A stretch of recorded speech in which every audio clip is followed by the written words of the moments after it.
taken so much away from people, and you've virtually got this virtual you, which is more real than you in a lot of places. I mean, people's interaction is all online. They go shopping, it's all digital, it's all credit cards. Now you've got scanning into places and all of this sort of stuff. So, and what people have to understand is that world, that birth certificate, all of that stuff you're given is an instrument that you use to operate in the real world. I mean, the birth certificate, the name, the driver's license, the ID card, all of these sorts of things. Sure, I've got one of them and I can use that to operate in your world. It's an instrument that I use, but I'm not that instrument.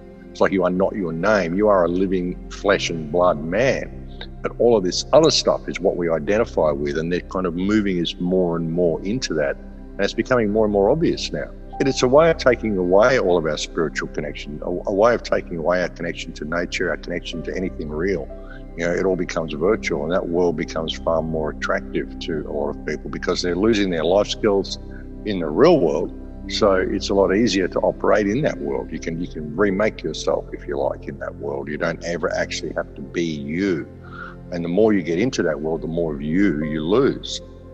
And then it gets to the point where people are scared of themselves. They're scared of actually being themselves. They're scared of actually presenting themselves as they are and being as they are. And that's really what this life experience is about. It's about experiencing yourself to the fullest of your potential and seeing what you can do with what you've been given.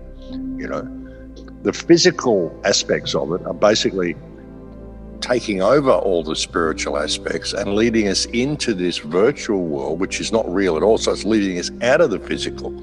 It's really amazing the way they've done it. I mean, this loop they've kind of got us caught in, which is moving us completely away from anything it means to be human. It's getting to the point that we'll be lying in pods like in the Matrix, It's crazy. That's where they're leading us. And people will be quite happy with that. They'll be quite happy to be driving their virtual avatars and all of this stuff around because they've been programmed into that reality, and that's where they're taking us. It's transhumanism to the next level where they want to go. I can't see how their system can survive. I can't see how the virtual AI reality they want to create can survive. All this social crediting and all of this stuff, like this nightmare dystopia they're building. I honestly don't see how it can work because people are too creative. The spark of humanity is too strong. The spark of freedom is too strong. I mean, the amount of people we're seeing push back now all around the world, I don't think that the human spirit will be squashed. I think the parasites that are running this world have moved too quickly, and I don't think they're going to get away with it. I mean, maybe some will move into that, but it's almost going to get to the point where the whole system's just going to collapse and implode in on itself, I think. I don't think the human spirit will allow itself to be squashed in this way.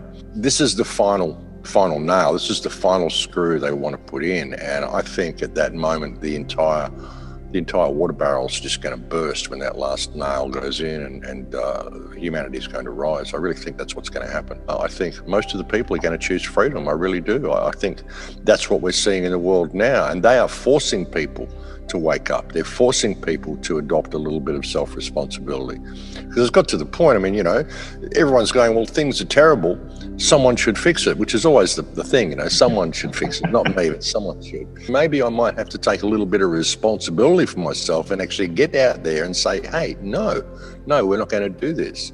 And that's what we're seeing.